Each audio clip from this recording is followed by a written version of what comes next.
Hello, my dear friends. As someone who's walked this earth for a fair few decades, I've learned an important lesson. Time is far more valuable than money or material things, especially after 70. Yet, so many of us waste it on things that really don't matter anymore.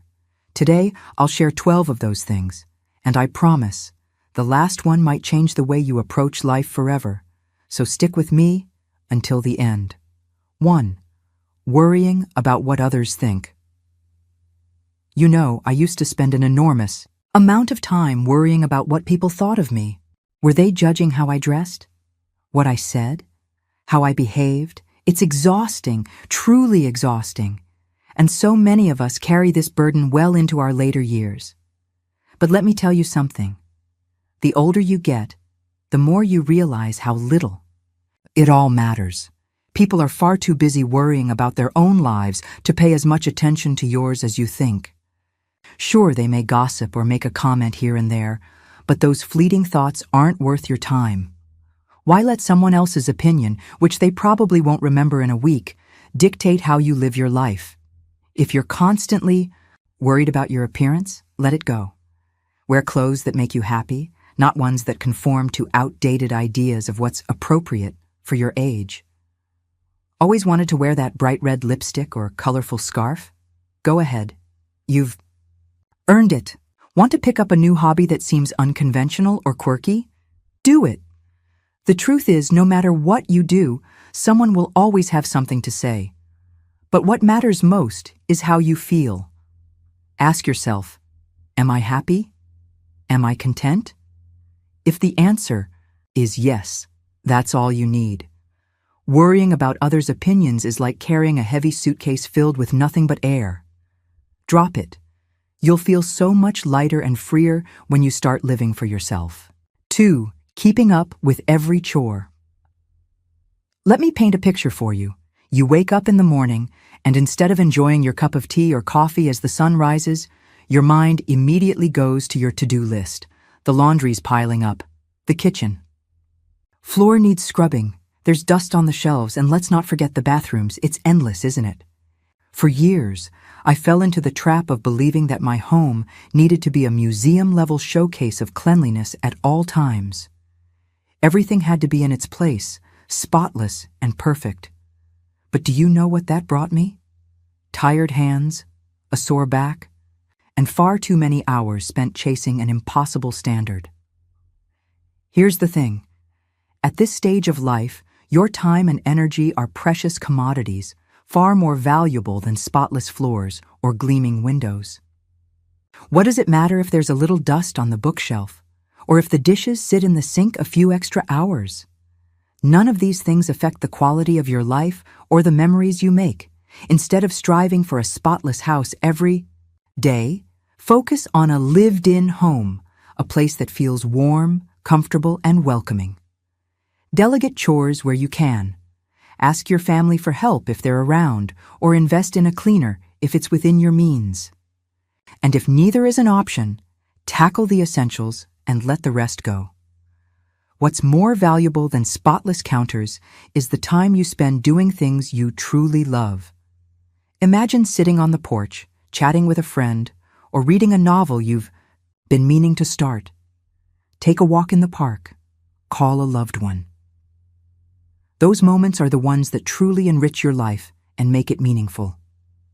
Life is too short, especially after 70, to spend it chasing dust bunnies or folding every single piece of laundry just so. Save your energy for living, loving, and being fully present in the beautiful moments that matter most.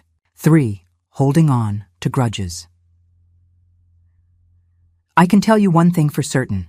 Grudges are like anchors dragging behind you. They weigh you down, hold you back, and prevent you from moving forward freely. Yet, for years, I carried a bag full of them. Disappointments. From friends who let me down, arguments with family members that never got resolved, and even some strangers who probably didn't know I held a grudge in the first place. But let me ask you something. Is it worth it? Is holding on to anger or resentment truly making your life better? Most of the time, the answer is no. When you keep replaying those old hurts in your head, you're not punishing the person who wronged you. You're only punishing yourself. You might think forgiveness means letting the other person off the hook. It doesn't. Forgiveness is about setting yourself free. That doesn't mean you have to be friends with everyone or invite toxic people back into your life. It just means releasing the pain so it doesn't hold power over you anymore. I learned to let go of grudges by asking myself one simple question: will this matter when I'm gone? The answer was almost always no. And when I started forgiving, whether it was silently in my heart or with an actual conversation, it was like releasing a 1,000-pound weight. Suddenly, I felt lighter, more at peace, and even healthier. So, do yourself a favor. Let go of that grudge you've been carrying. It's never too late to embrace peace. Trying to please everyone. Oh, this one's a real trap, isn't it? Most of us, especially as women, are raised to be caretakers, peacemakers, and pleasers.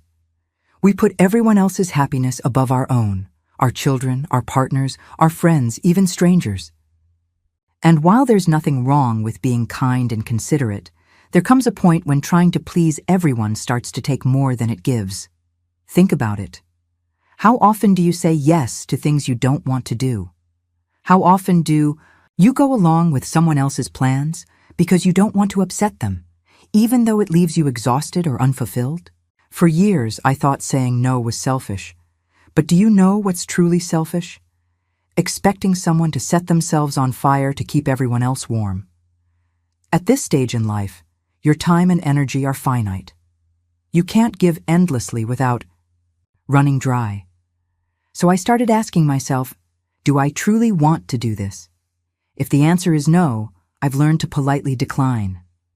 It's uncomfortable at first, especially if you're not used to it, but you'll be surprised how much people respect you when you're honest. Pleasing everyone isn't just impossible, it's unnecessary. The people who truly care about you will want you to prioritize your own happiness and well-being. And those who don't? Well, their approval isn't worth your time. So stop trying to spread yourself thin for others. Focus on pleasing the one person who really deserves it. You. 5. Buying things you don't need. I used to be a collector of stuff. Clothes, kitchen gadgets, knickknacks for the house, you name it, I probably had it. And for years, I convinced myself that having the latest, newest, or prettiest things would somehow make life more fulfilling. But when you hit 70, something shifts. You begin to realize that all that stuff, the things you've been accumulating over the years, doesn't bring the happiness or satisfaction it once promised. Think about it. Do you really need 5 different sizes of mixing bowls when you only use one? Or a closet packed so full of clothes that half of them haven't been touched in years? The truth is, these things often become more of a burden than a blessing. They take up space, they're costly to maintain, and worst of all, they pull your focus away from what truly matters. Instead of buying more, think about what you already have and what you can let go of. Decluttering can be so freeing, not just for your home, but for your mind as well. Save your money for experiences. Take a day trip with friends, go out for a lovely meal, or attend that painting class you've been curious about. These are the things that enrich your life, create memories, and don't clutter up your shelves. At this stage in life, focus on quality over quantity. A simple, peaceful environment is far more rewarding than piles of things you hardly use. Remember, when it comes down to it, you can't take any of it with you. So, spend wisely and invest in what truly brings you joy. Overthinking the past. The past. It has a way of creeping into your thoughts when you least expect it, doesn't it? A decision you regret, a moment you wish you could change, or even a missed opportunity that lingers in your mind. For years, I would replay certain events in my head like a broken record, thinking, if only I'd done things differently. But here's the thing. No amount of thinking or rethinking will ever change what's already done. The past is like an old photo album. You can flip through it, reflect on the moments, but you can't step back into those pictures. And do you know what all that overthinking does? It robs you of the present moment, the only time you actually have any control over. Instead of focusing on what you can't change, think about what you've learned. Those mistakes you dwell on, they've shaped you into the person you are today. The missed opportunities, they taught you resilience and adaptability. Every experience, good or bad, has contributed to your wisdom. Now, when I feel myself slipping into that what-if spiral, I gently remind myself that the past is over, but my story isn't. I still have chapters to write, moments to enjoy, and lessons to share. You don't have to forget your past, but don't let it control you either. Accept it, learn from it, and then let it rest where it belongs, behind you. Your energy is better spent making the most of the life you have now. 7. Staying quiet about your needs. For much of my life, I stayed quiet about what I really wanted or needed. Maybe it was out of politeness, maybe out of fear of being seen as selfish or difficult. I'd let small inconveniences pile up, telling myself, it's not a big deal, or I don't want to bother anyone. But do you know where that gets you? Frustrated, lonely, and sometimes resentful. As you get older, you realize that life is too short to keep tiptoeing around your needs. You don't have time for people to guess what you're feeling or what you require. You have to spell it out. Whether it's needing help around the house, a desire to spend more quality time with your family, or even asking the waiter to redo an order that's not right, speaking up isn't selfish. It's necessary. I used to think that voicing my needs would drive people away. In reality, I've found the opposite to be true. People appreciate honesty, especially when it comes from a place of respect and kindness. And let me tell you, nothing is as empowering as realizing that your feelings, your comfort, and your happiness are worth the effort. So whether it's advocating for yourself at a doctor's appointment, asking for a bit more attention from loved ones, or setting boundaries to protect your time, remember this: your needs matter. If you don't voice them, no one else will. Stop staying quiet. It's time to let your voice be heard. Checker. Comparing yourself to others. This is a tough one, isn't it? We've all done it at some point. Looked at someone else's life and thought, why don't I have that? Why don't I look like that? Why haven't I achieved that? It's a dangerous game, and let me tell you, the older you get, the more it steals your joy if you let it. Maybe you see a friend who seems to have the perfect family, or a neighbor who's always off traveling while you're staying home.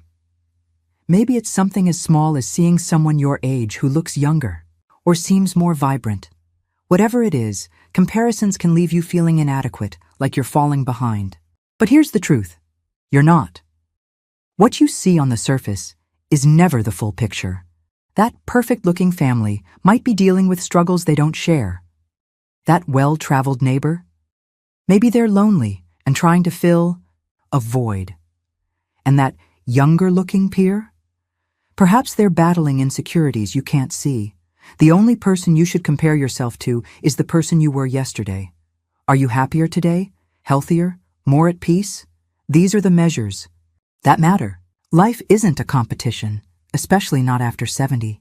It's a journey, and each of us walks a different path. When I catch myself comparing, I try to shift my focus. I ask, what am I grateful for in my own life? Gratitude is the best antidote to comparison. Remember, your story is uniquely yours, and it's worth celebrating, not comparing. 9. Worrying about what others think. Oh, how many years did I waste worrying about what other people thought of me?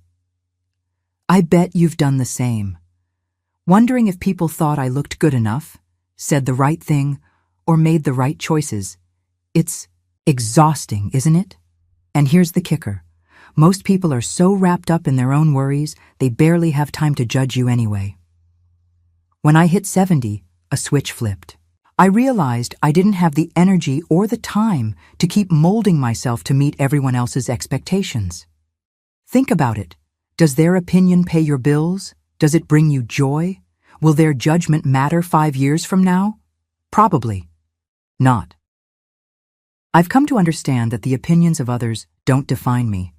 What defines me are the choices I make and the way I treat people.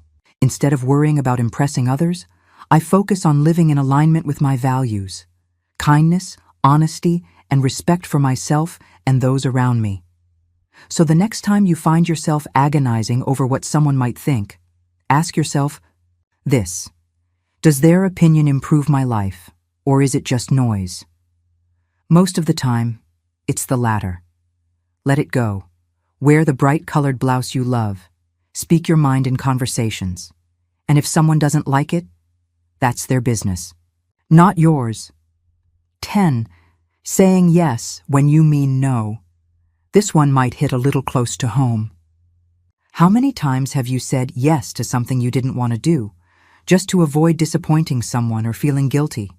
If you're anything like I used to be, the answer is too many times to count.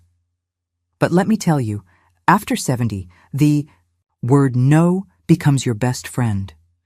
You don't owe anyone an explanation for protecting your time, your energy, or your peace of mind.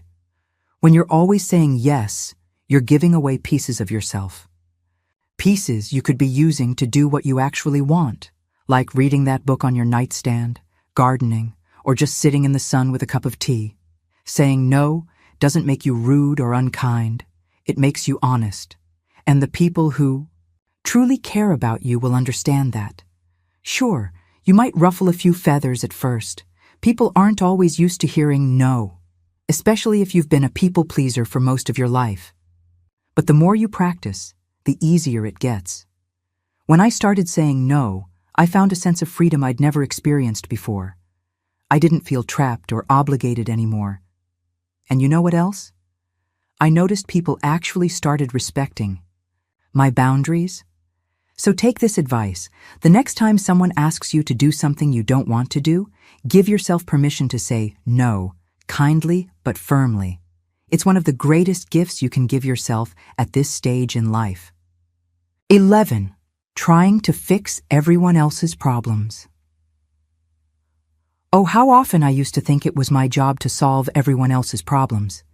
If a family member was struggling, I'd rush to offer advice or step in to help. If a friend was going through a tough time, I'd spend hours worrying about how to make it better. At the time, I thought it was kindness. But looking back, I see that it was me taking on burdens that were never mine to carry. Here's the truth. You can't fix everything for everyone. People need to solve their own problems to grow and learn. As much as you may want to swoop in and save the day, it's often better to offer support and let them navigate their challenges on their own. Your role can be to listen, to encourage, and to provide perspective, but it's not to carry their load. After 70, your energy becomes so precious. You can't afford to waste it fretting over things you can't control. Trust me when I say that letting go is liberating. When I stopped inserting myself into everyone's issues, I found peace I hadn't felt in years. You're not abandoning people by stepping back. You're giving them the space to grow stronger, and most importantly, you're honoring your own needs. Let others take charge of their lives while you focus on living yours with joy and tranquility. 12. Neglecting your own happiness. I saved the most important one for last because, believe me, it's the easiest to overlook. How often do we put everyone else's needs before our own? We raise kids, take care of partners, work tirelessly, and somehow convince ourselves that our own happiness can wait. And you know what? Time flies. Suddenly you're 70, and you realize that someday never came. Happiness isn't something you stumble upon. It's something you choose every single day. At this stage in life, you deserve to prioritize yourself. That might mean carving out time to do what you love, whether it's painting, gardening, traveling, or even sitting in a chair with a good book and no interruptions. Maybe it's reconnecting with an old friend, picking up a new hobby, or simply saying, I deserve to be Happy too. Whatever it looks like for you, make it a priority. The days we have left aren't endless, but they can still be full of joy if we choose to make them so. When you stop wasting time on the things that don't matter and start focusing on what truly brings you happiness, your whole perspective changes. Life feels lighter, more vibrant, and more meaningful. You're not just existing, you're truly living, and that, my friends, is what it's all about. If you found these insights helpful, be sure to hit the like button, subscribe to this channel, and don't forget to sign up for my Savvy Senior newsletter for more tips on making the most of this stage of life. Until next time, take care of yourself. You deserve it.